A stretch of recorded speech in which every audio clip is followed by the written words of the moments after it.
Hello everyone. In our refrigeration and air conditioning lecture series, we are going to study the vapor compression refrigeration system chapter. In this chapter, in previous lectures, we have already studied the types of VCR system, then pH chart used for vapor compression refrigeration system, and the formulas used for the pH chart. Okay. In this lecture, we are going to study the how to solve the problems based on the VCR system. So here we have the problem. The 28 tons of ice from and at 0 degree Celsius is produced per day in an ammonia refrigerator. The temperature range in the compressor is from 25 degree Celsius to minus 15 degree Celsius. The vapor is dry and saturated at the end of compression, and an expansion valve is used. There is no liquid subcooling. Assuming actual COP of 62% of theoretical, calculate the power required to drive the compressor. Following properties of ammonia are given. So this table is indicate thermophysical properties of ammonia. So first column is for temperature for 25 degree Celsius and minus 15 degree Celsius. The next column is enthalpy. It is divided into liquid and vapor. So and last column is entropy. Okay, it is also divided into liquid and vapor columns. Okay. So that means at minus 15 degree Celsius and 25 degree Celsius, we have given the enthalpy at liquid points and the vapor points, and entropy at liquid points and vapor points. Okay, again we have given the take latent heat of ice is equal to 335 kilojoule per kg. So first we will write down the given data. So the first is load of the refrigeration system. It is 28 tons of ice refrigeration per day at 0 degree Celsius. Okay, then actual COP is 62% of theoretical COP. Then latent heat of ice is equal to 335 kilojoule per kg. We have given the temperature as condensation temperature is 25 degree Celsius, and evaporation temperature is minus 15 degree Celsius. Okay, also we have given the vapor is dry saturated after compression. That means this point number 2 is directly available on a dry saturated vapor line on the pH chart, in the pH chart or TS chart. Okay, so if the point number 2 is available on dry saturated vapor line, then obviously the inlet point, that is point number 1 of the compression process, is always available in liquid plus vapor mixture near to the saturated vapor line. Okay, so here the T2 condensation process is indicated by using point number 2 to 3 number. So in that the condensation will be take place, and the temperature is always constant. T2 is equal to T3 is equal to 25 degrees Celsius, that means 298 Kelvin. Then temperature at 1 and 4 number point, that means evaporation process is always a constant pressure process. So that means the inlet of the compression and outlet of the expansion, that means this 3 to 4 to 1 is the evaporation process, and this process indicates the evaporation. That means temperature is always constant. So therefore T1 is equal to T4 is equal to minus 15 degrees Celsius, and this is equal to 258 Kelvin. Okay, now from the table we have given, we will write down here from the table and the TS and pH chart, we will write down some points here. So if you see, the expansion process will be always considered as a isenthalpic process. That means enthalpy is constant.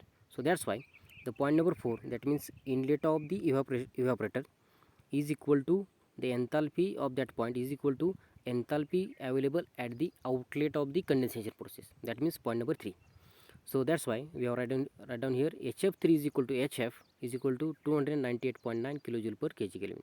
That means the enthalpy at point number 4 is equal to enthalpy at point number 3. So enthalpy at point number 3 is available from the condensation temperature 25 degrees Celsius at the liquid points. So it is 298.9 kilojoule per kg. Okay, then H2, that means the enthalpy at point number 2. If you see in the problem, we have already given the outlet of compressor is the dry saturated. That means this point is directly available on dry saturated vapor line. So in the table we can directly get this value, and this is also available at condensation temperature 25 degrees Celsius.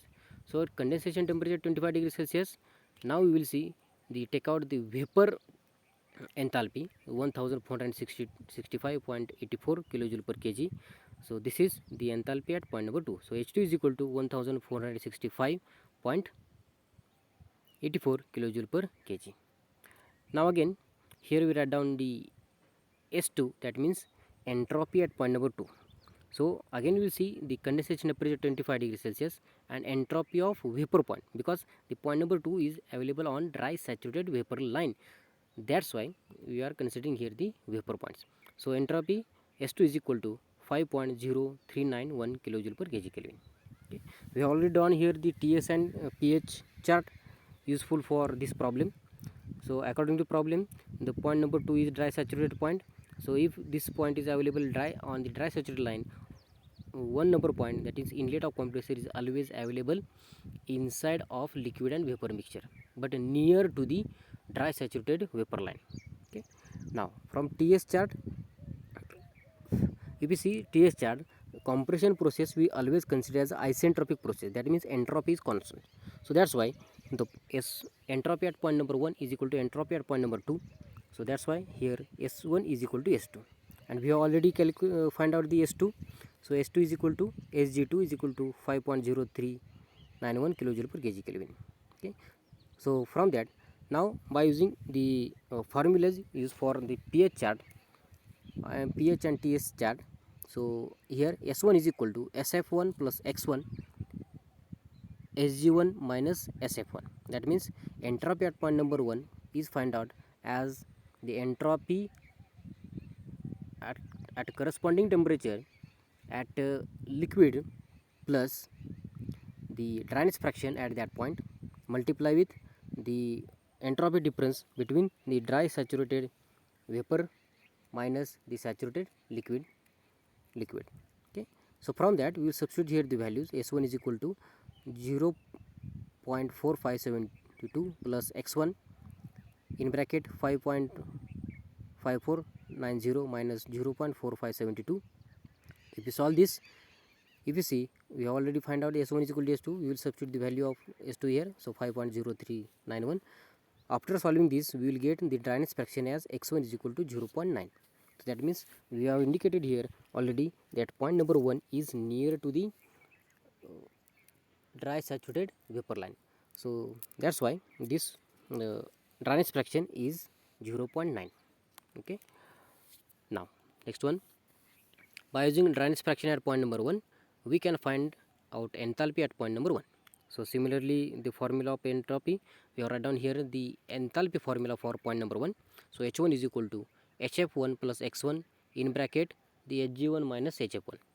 So here H1 is enthalpy at point number 1, HF1 is the liquid enthalpy at corresponding temperature plus dryness fraction at that point X1 in bracket the enthalpy at dry saturated vapor point minus the saturated liquid point. Okay. After substituting the values, so H1 is equal to HF1 as 112.34 plus 0.9 in bracket 1426.54 minus 112.34. After solving this, we are getting the enthalpy H1 is equal to 1295.12 kilojoule per kg Kelvin. Now we find out here the theoretical COP is equal to H1 minus H4 divided by H2 minus H1. Okay. Now we'll substitute here the values from the chart and calculate the values. So H1 is equal to 1295.12 minus H4 is 298.9 divided by 1465.84 minus 129.95.12. Okay. After solving this, we are getting the theoretical COP is 5.835. Now actual COP is equal to 62% of theoretical COP. So that's why actual COP is equal to 0.62 multiplied with theoretical COP is equal to 5.835. So after solving this, we are getting actual COP is equal to 3.618. Okay. Now In the problem, we have given ice produced from and at 0 degree Celsius, which is equal to 28 tons per day. So for that we have calculated here. So how much ice is produced per second, as that means 28 multiply with 1000, because it is in, we have given 28 tons, so 28 multiplies 1000 divided by 24 hours multiply with 3600 is equal to, so ice produce is equal to 0.324 kg per second. So this amount of ice is produced per second. Now we have given the latent heat of ice is equal to 335 kilojoule per kg. If you multiply this value with ice produced per second, we are getting the refrigeration effect produced is equal to 0.324 multiplied with 335 is equal to 108.54 kilojoule amount of ice is produced. Kilojoule per second ice is produced. So 108.54. Now the COP is equal to, we have already known the COP formula as, for refrigerator is equal to refrigerating effect divided by work done, or the work done supplied to the compressor.